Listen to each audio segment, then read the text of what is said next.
Like, I don't really know because I don't have the way depth perception works, right? There's a contrast that it provides. And I don't really know what you see like. I have an idea, I have a thought, and I don't really know. And the interesting thing is what came out of that is people would tell me stuff, and my visual senses were telling me something different. And so I started learning from a really young age to question reality at a fundamental level. Because you're telling me this is real and I don't see it the way you do. Does that make my reality any less real? Like, you're talking about a personal existence. You can't tell me my world's not real for me. You just can't. And I'm not going to sit there and tell you yours isn't real for you, but I'll see you in it.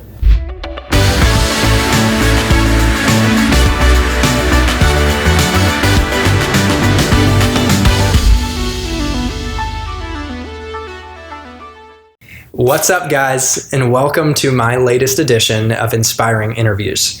I bring on people who are up to big things to share their insights in service of you guys.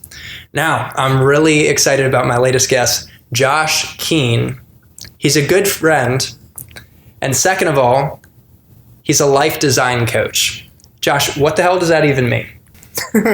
So thank you so much for having me. First off, so like, life design coach, totally get it. It's a question that comes up honestly all the time, and it's really funny. It's one of those things where people hear that and be like, oh my God, yes, I need that. Or they're like, what the F is that?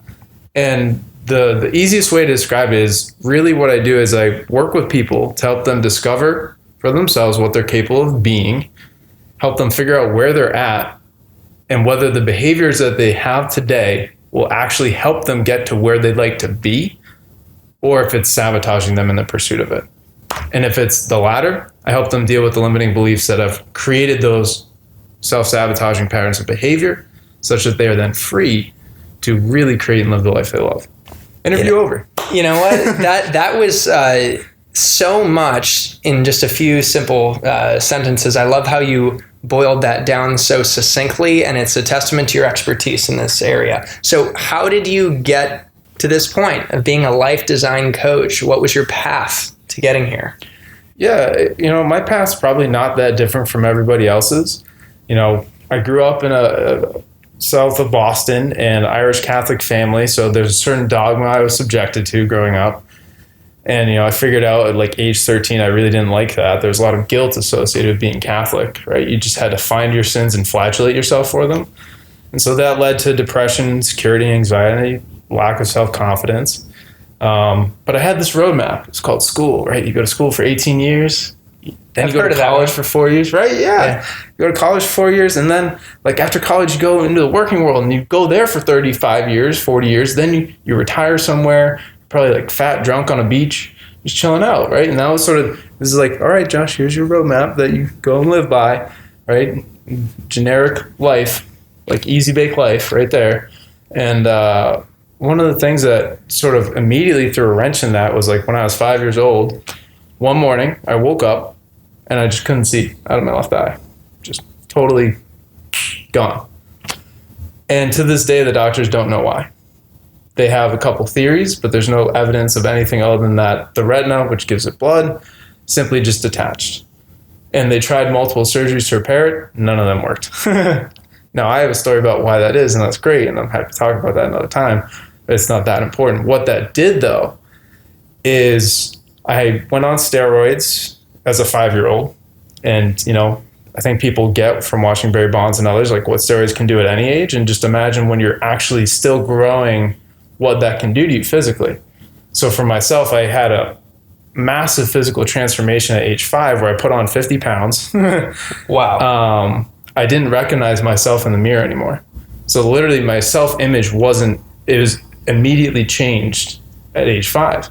And when you're young, up until about age 6 or 7, your brain is in primarily a brainwave called theta. It's a hypnotic type state. And so you're really open to suggestion, which is why people say you turn out like your parents, because they sort of program you like a computer almost. So I had a lot of this stuff going on, but what came out of that is I realized that I physically, like depth perception, I had to relearn what that was. And so, for example, I imagine there's a microphone here if anyone's watching. There's, this is probably like 24 inches away, 24, 26 inches away. And I had to learn what that looks like, because for all I know, I see a 2D world compared to you. Like, I don't really know, because I don't have the way depth perception works, right? There's a contrast that it provides.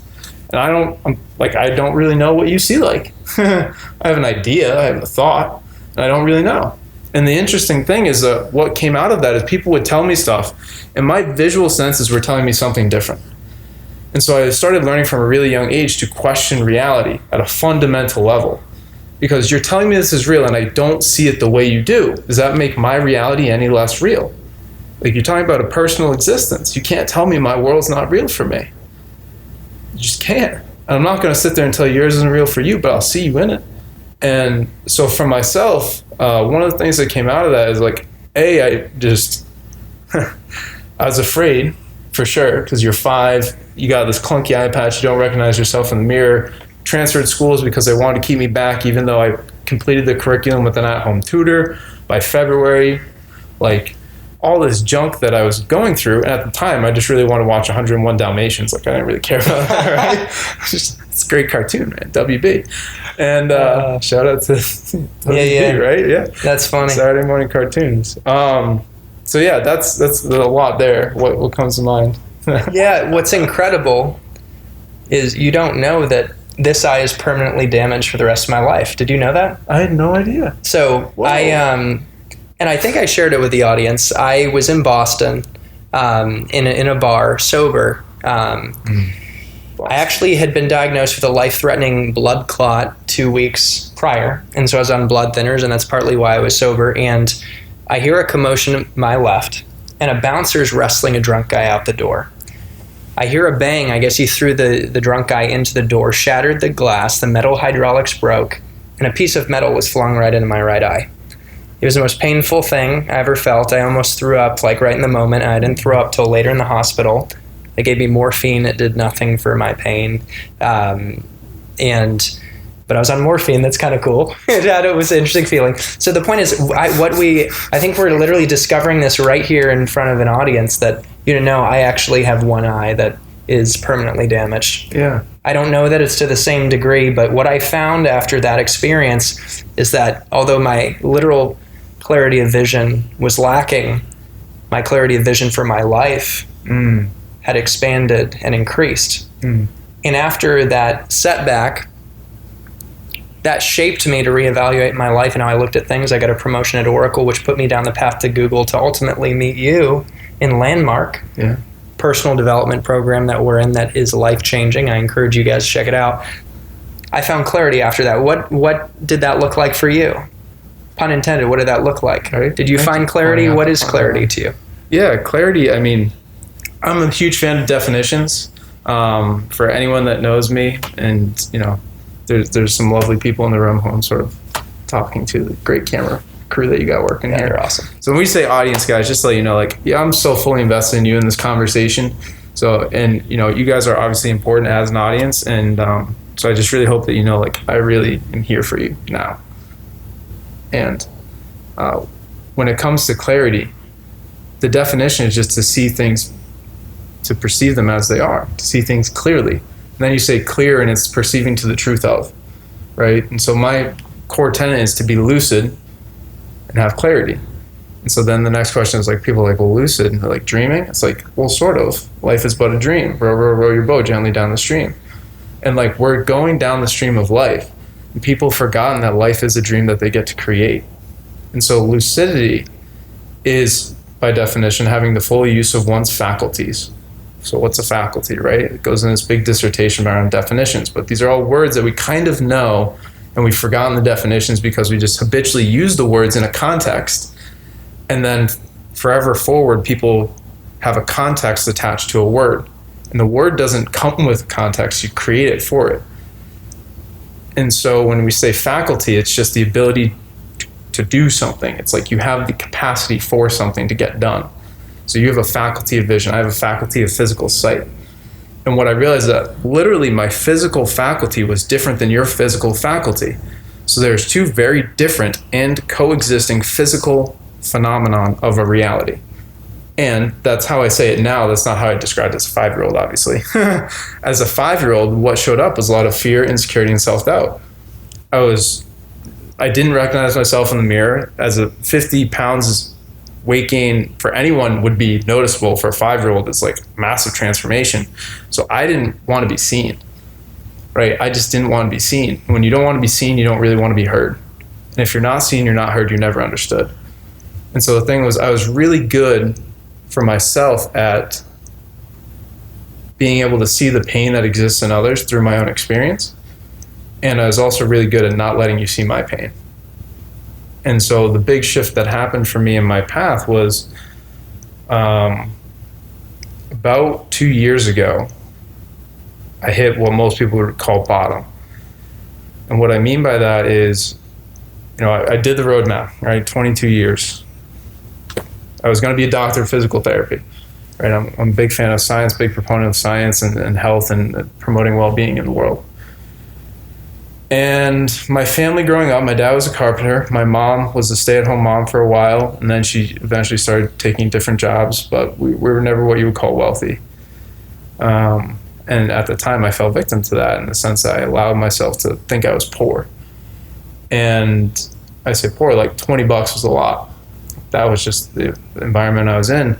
And I knew grad school was a 7-year program, and I just refused to believe or acknowledge, not in a healthy way, in an avoidant way of like, I'm going to get through bachelor's and grad school will just happen.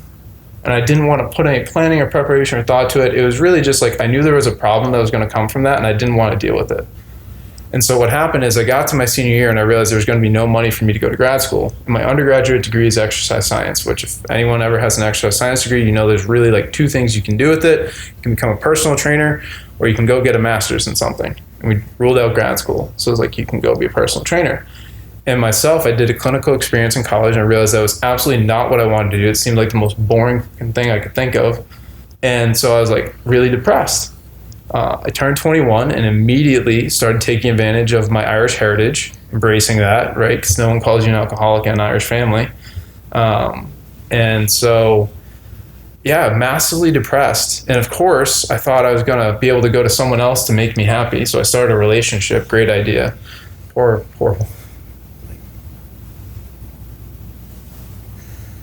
That is one of the big things I would go, not that I need to do it differently, but if I had the awareness then that I would have done differently, is there's a woman who I started a relationship with that did not deserve what came out of that relationship. There's no cheating, there's no infidelity, but I was never present in it because I was always trying to be other than myself.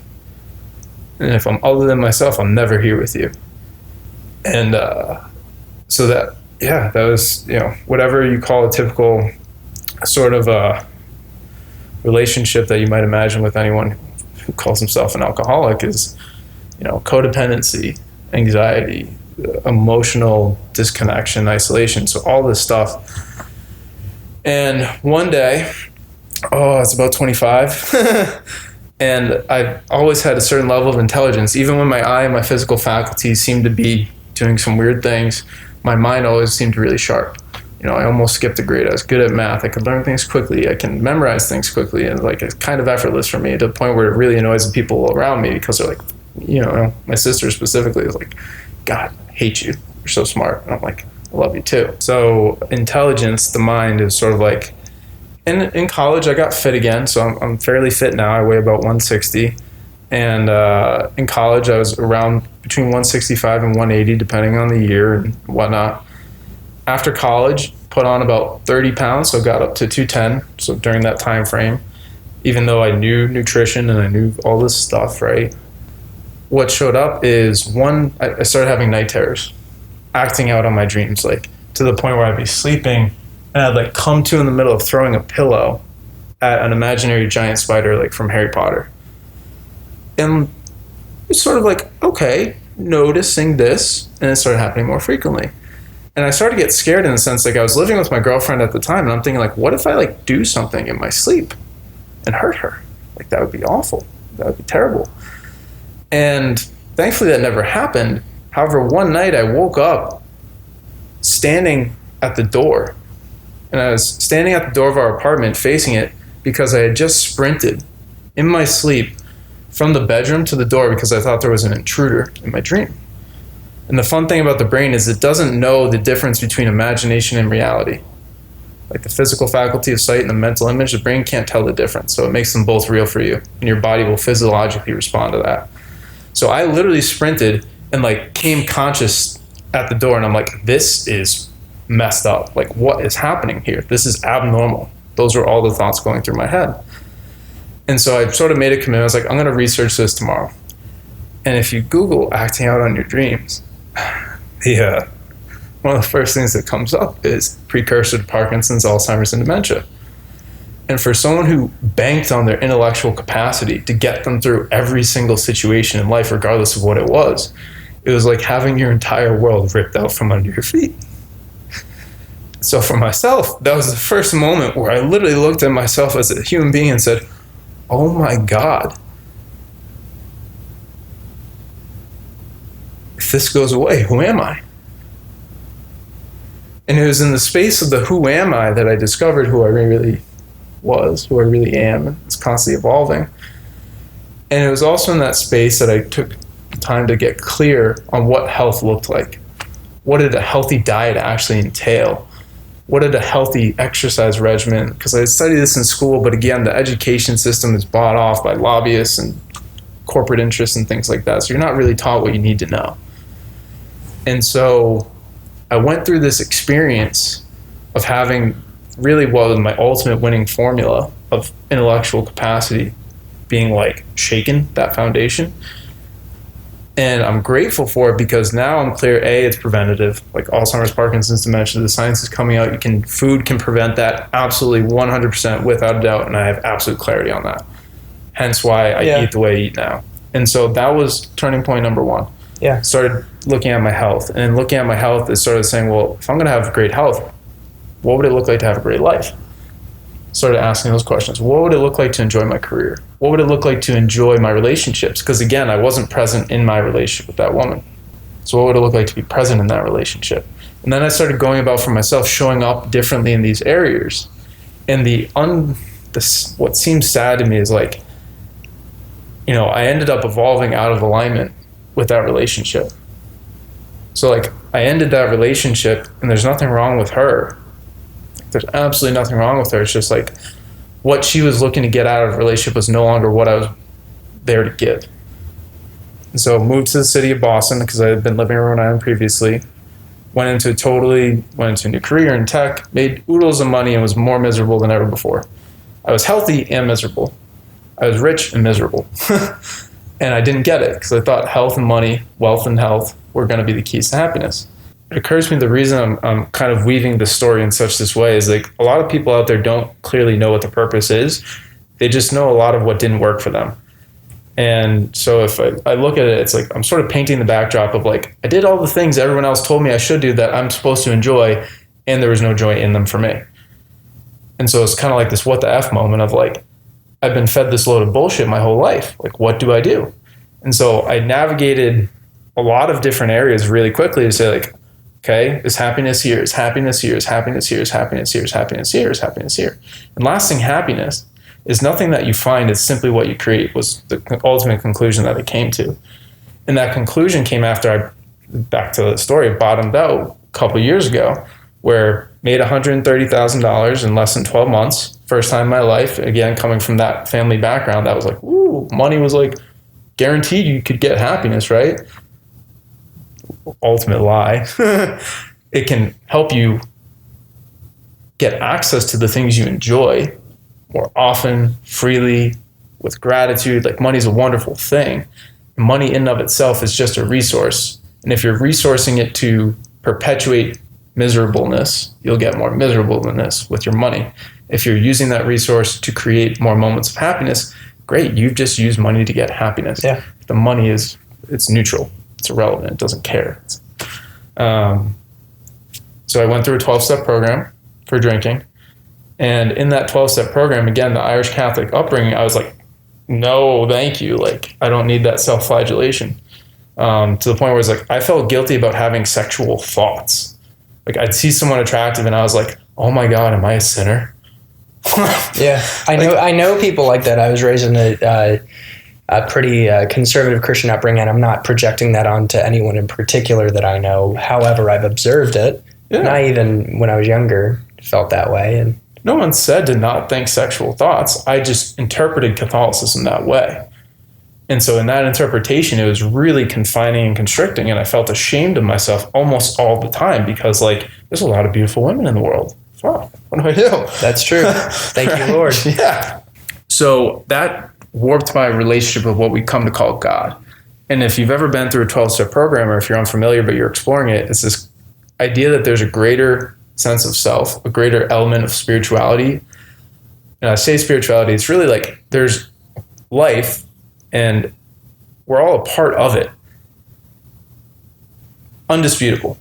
Everyone that lives is a part of this thing we call life. You could call life God. You could choose to do that. It's something that was here before you. It will be here after you. It is eternal. It seems like it knows what it's doing, even if you don't, because it just keeps going. And it tends to work out in your favor if you let it. The 12-step program, they talk about getting reconnected to that higher power, whatever you choose to call it, be it from a religious sense. If you want to go the physics route and string theory and the Big Bang and all that, you can do that too. If you want to just call it the one, like the Buddhist, the way, right? The middle way. Whatever it is, you can find your path. And the whole thing is, when you disconnect from the source of life, you rob yourself of vitality. And so I unwittingly had robbed myself of vitality because I was trying to live according to everyone else's expectations of me. So I had shut off my own inner light, my own inner self, inner being, who I would love to show up as for myself in the universe, because I kept thinking I had to do what people told me. And through the 12-step program, I began the process of letting go of my resentments, which is the first step, because those are blocks to love. And my definition of love is simply an allowance of existence. I allow you to be you, fully you. There's no fixing, there's no changing, just be you. Just be you. And you do it well, by the way. Thank you. Yeah, thank you. And so resentment is a block to love. The fifth step of AA is you write down a list of everyone you've ever been angry at in your entire life, and whatever petty reason it was. And you go and you own up to that. The last step in that is you say, well, what was my responsibility in that process? How did I show up insecurely such that I gave my power to them in that moment, such that when they left me, I felt even worse? 'Cause I made that choice to show up how I showed up first. And even if everything else happened after, I made the choice to be where I was, to talk to who I talked to, and to get with where I was. Like, all of that was, you can pull back as far as you got to get to the point of responsibility. Because in the responsibility, you have freedom, power, empathy for yourself. And when you let yourself be yourself, you let go of your resentments, you invite vitality back in. And when you have vitality for yourself unconditionally, anything you touch now has life. What you shared with me really resonates, and here's why. I remember when I finally picked up the phone to call my parent, who is an alcoholic and who I blamed for my issues my whole life. I blamed my insecurity and anxiousness on them. I blamed feeling not good enough on them. I picked up the phone and called them, and I forgave them, and I asked for forgiveness for the bitterness and resentment I harbored towards them my whole life. Because what I didn't realize is that they got a baby with no instruction manual, and they were doing the best that they could to raise me, and they were dealing with their own issues. And I gave up that resentment, and transformation happened like that. Okay, there we go. Actually, what happened is I took responsibility to be cause in the matter of my life. For the stories that I'd created since I was a kid, that I wasn't good enough, my part in creating that story that I was trapped in. And in taking responsibility for that, was empowered to step outside the story, pick up the pen, and write a new script. And so what I'm getting from you is take responsibility. Yeah. And when we take responsibility to be cause in the matter of our lives, everything transforms. We can actually create and invent who we're going to be. We can invent purpose. Yeah. That carries us. Can define purpose. And there's one thing I'd love to offer in there. Thank you for sharing that. Sometimes in myself, this was the case for me. It's like I heard take responsibility, and it was almost like a punishment. It's like, it's your fault. It's like fault and responsibility are two very different things. Fault is what it is. I don't really care about faults. I just stop paying attention to them. They're really unimportant to me. Responsibility, if I break that word down, responsible. Are you a reactor to your life, or are you one who is so powerful in any moment you get to dictate your response for yourself? You get to say, here's my life principles, here's who I am, and I'm confident that in any situation I get to respond in a manner that's in alignment with that, because I'm clear on who that is, and I can show up powerfully to be the force that promotes goodness, well-being, joy, gratitude in any situation with anyone I'm with. It's personal power, personal freedom, self-love, self-confidence, creativity, gratitude, fully self-expressed. And so if people are saying, oh, I don't want to take responsibility, you're saying no to all that. And if you're wondering why your life's not feeling happy, like that's the first place to look. You know, Josh, it's so moving that how moved you are. You're so connected with your passion, with your purpose as a life design coach. And I see your commitment to being a contribution to people, to making a difference for them. The insights you've shared are, some of them are jaw-dropping, some of them are mind-blowing.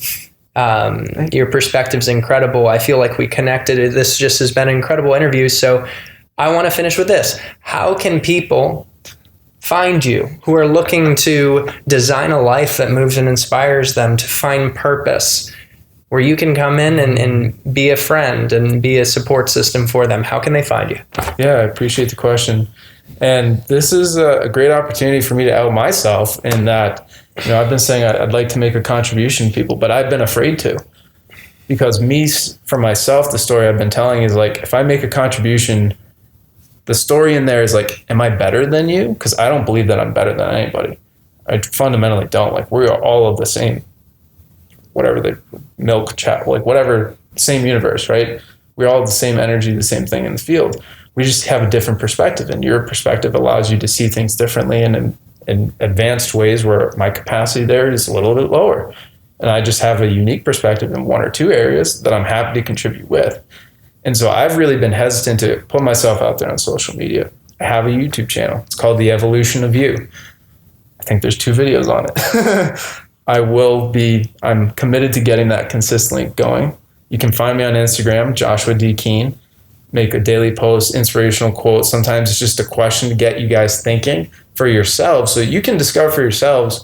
You don't need you don't need anybody to tell you how to live your fucking life. Ask yourself some great fucking questions and see what answers you can find in here. Because you're a type of creative where self-expression for you involves something like this or in a different format. There's other types of creators where it's the written word. There's other types of creators where it's writing computer code. So for me to project what I think is creativity onto you is bullshit. So I'm not going to tell you to do that. What I will say is, so if you go on Instagram, I put up a question kind of every other day or a quote, something to that effect, to get you just like exploring yourself.